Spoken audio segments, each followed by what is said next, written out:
Geno at Music Villa. Good morning. This is the Wiki Ticky edition of Geno Likes. A good friend of mine calls all these percussion toys that. One of the big reasons I'm doing this is because of this shaker right here. This is called the Louis Conte Stadium Shaker, and it was actually too loud to use on this video. I've been a drummer since I was a little kid and always stuck with kind of the traditional drums and cymbals and of course, the cowbell, because they were loud. A shaker never played into things because it just wasn't loud enough. So the great thing about this studio shaker is it is loud enough to use with a drum kit. It's really changed what I do when I play drums. In fact, I've given some of these away as gifts because they're just so wonderful, and I have 2 or 3 of them. Point though is you can't use it as to hit cymbals. I break these sometimes because I start smacking cymbals with them. Anyway, I'm gonna get that out of the way and talk about a little bit of this stuff. What's really fun, we have lots of fun things in the store if you have a drummer in your life or you're a drummer and you're trying to just kind of expand what you're doing. First of all, let's talk about the little kick and snare I'm using here. This, I don't know how well you can see it. I'm gonna take it down. This is called the trash can snare, I think, from Latin Percussion. I should have looked at the real name, I'm sorry. It's made out of a trash can lid. It actually sounds pretty good. It's got the snare on it that you can pop off and use it more as a timbale kind of tom sound. And they filled it with beads, which is really kind of weird, but you can actually hit the bottom of it. I set up kind of low, so it doesn't work great for me. But you can get a nice side stick. A lot of cool sounds out of it. So that is the trash can lid snare. Very, very cool, very affordable. The kick drum I'm using is one of our best-selling products in the store. It's just called a kick box. This is actually a cajon, but it's just made for kick drum. It comes with an angled beater. I'm not going to pick it up because that's kind of set in place for me.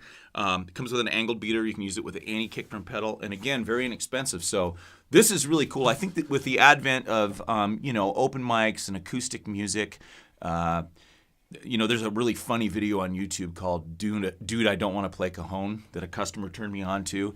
I don't think you look cool playing a cajon. You got to hunch over. It's not natural for me. So this is something that I just love. I even use this as a teaching tool. So, all right, let's see. What else do we have here in the Wiki Ticky edition? I want to talk about tambourines for a minute. We have different shapes and sizes at the store. And by the way, a great thing you can do with a tambourine, this can be your backbeat, right? Again, is it loud enough with a drum kit? I don't know. Well, I guarantee you this one right here is. Over the years, I've always liked to carry 1 or 2 of these around Christmas time. This is a professional tambourine, solid wood. I don't know if you can tell on the video. You can sure tell in the room that this is a heck of a lot louder. So this is a real tambourine. Sounds amazing. I also brought in, this is more of a traditional gypsy tambourine. I think these are copper jingles. And they've got it's still loud, but it's got a very kind of almost shaker kind of sound to it. That's really fun. Then, of course, we have the shaker I used in the beginning there. And what's great about this one is I didn't take it out of the package. You can twist it and break it down into 1 or 2. You can also get one that has a female end on each end if you want to tie 3 or 4 of them together, which can be really neat for textures and volume. Again, the loudest one in the world I've ever found is that first one we looked at.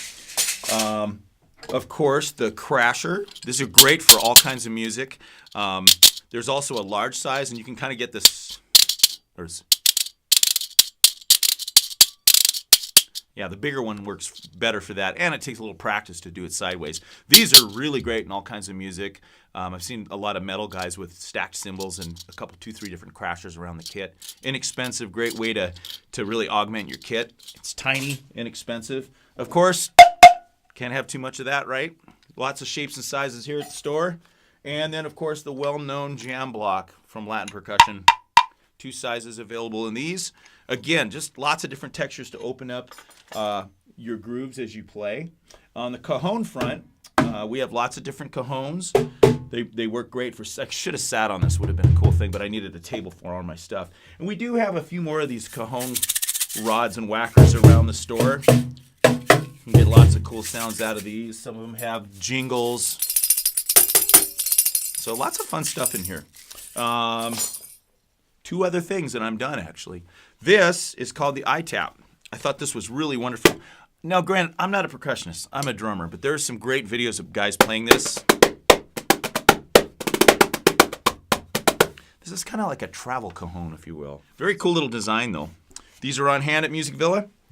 And then last but not least, something I wanted to show you all. This is called the Hoop Crasher from Sabian.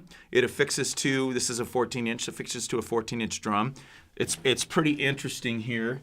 You can still get your snare drum, but it's a lot like that Crasher. With that, I'm saying come in and check out all the wiki ticky we have at the store.